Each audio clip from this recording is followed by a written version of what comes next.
ದುಡ್ಡಾಕು ಮನಿ ಮನಿ ಅಂತ ಅವನಿಗೆ ಅರ್ಥ ಆಗ್ಬೇಕಲ್ಲ ಅಂತ. ಹಾ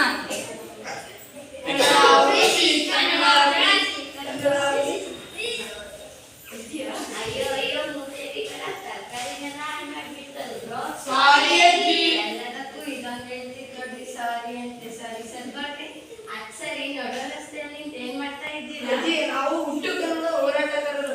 ಕನ್ನಡ ಉಳಿಸೋ ಕೆಲಸ ಮಾಡ್ತೀವಿ. ಏನು ನೀವು ಕನ್ನಡ ಉಳಿಸೋ ಕೆಲಸ ಮಾಡ್ತಿದ್ದೀರಾ? ನೀವು ಭೂಮಿ ಬರೋಕ್ಕಿಂತ ಮುಂಚೆ ಬಿಟ್ಟು ಮುಂದೆನೇ ಇರುತ್ತೆ. ನೀವೇನು ಉಳಿಸ್ಬೇಕಾಗಿಲ್ಲ. ಹೌದು ಹೌದು, ಕನ್ನಡವನ್ನು ಉಳಿಸೋಕೆ ಏನ್ ಮಾಡ್ತಾ ಇದ್ದೀರಾ? ಚಂದ ಎತ್ತೀವಿ, ಕನ್ನಡ ಉಳಿಸ್ತೀವಿ. ಏನು ಚಂದವಾದ ಕನ್ನಡವನ್ನು ಉಳಿಸೋಕೆ ಚಂದ ಎತ್ತುತ್ತಾ ಇದ್ದೀರಾ? ಕನ್ನಡ ಉಳಿಸೋದು ಕೈಲ ಕೆಲಸ ಅಲ್ಲ. ಕನ್ನಡ ಅಂದರೆ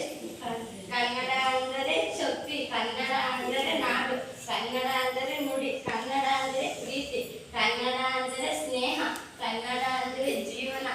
ನಾವೇನ್ ಕನ್ನಡ ಉಳಿಸ್ಬೇಕಾಗಿಲ್ಲ, ಕನ್ನಡವೇ ನಮ್ಮನ್ನು ಉಳಿಸುತ್ತದೆ. ಅರ್ಥ ಆಯ್ತಾ? ಅಯ್ಯೋ ಅವೆಲ್ಲ ಬಿಡಿ, ಈಗ ಜಿಡಿಯ ಮಾತ್ರ ಕುಡಿ. ಹೌದಾ, ಕೊಡೋಣ ಕೊಡೋಣ. ಚಂದ ಏನ್ ಮಾಡ್ತೀರಪ್ಪ? ಧ್ವಜಾರೋಹಣ ಮಾಡ್ತೀವಿ. ಊರಿಗೆ ಕೇಳುವಾಗೆ ಕನ್ನಡ ಹಾಡಾಕ್ತೀವಿ, ಸೀರಿಯಲ್ ಚೆಕ್ ಮಾಡಿಸ್ತೀವಿ. ಆರ್ಕೆಸ್ಟ್ರಾ ಕೂಡ ನೋಡ್ತೀವಿ. ಇವನ್ನೆಲ್ಲ ಎಷ್ಟು ದಿನ ಮಾಡ್ತೀರಪ್ಪ? ಮಾಡ್ತೀವಿ.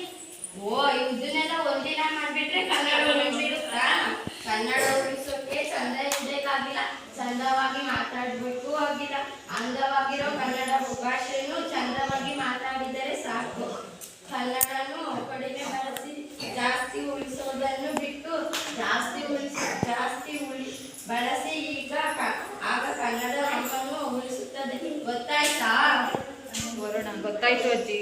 ಗೊತ್ತಾಯ್ತು ಅಜ್ಜಿ. ಇದರಿಂದ ನಾವು ನವೆಂಬರ್ನಲ್ಲಿ ಕನ್ನಡ ಅಭಿಮಾನ ತೋರ್ಸೋದ್ ಬಿಟ್ಟು ಕನ್ನಡನ ಬಳಸ್ತೀವಿ, ಕನ್ನಡನ ಬೆಳೆಸ್ತೀವಿ. ಅಯ್ಯೋ ಗೊತ್ತಿರುವ ಅಜ್ಜಿ, ನವೆಂಬರ್ 1 ಅಯ್ಯೋ ಗೊತ್ತಿರುವ ಅಜ್ಜಿ, ನವೆಂಬರ್ 1 ಕನ್ನಡ. ಅಯ್ಯೋ ನವೆಂಬರ್ 1 ಕನ್ನಡ ರಾಜ್ಯೋತ್ಸವ ನವೆಂಬರ್ 1. ಆಯ್ತು ಅಜ್ಜಿ. ನೀವು ನಮ್ಮ ರಾಜ್ಯೋತ್ಸವಕ್ಕೆ ಮುಖ್ಯ ಅತಿಥಿಯಾಗಿ ಬಂದ್ಬಿಡಿ.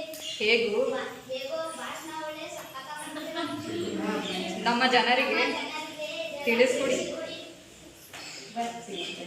ಒಳ್ಳೆಯದಾಗಲಿ ಮಕ್ಕಳ. ನಿಂತು ಕನ್ನಡವೇ ಸತ್ಯ. ಕನ್ನಡವೇ ಸತ್ಯ, ಕನ್ನಡವೇ ನಿತ್ಯ.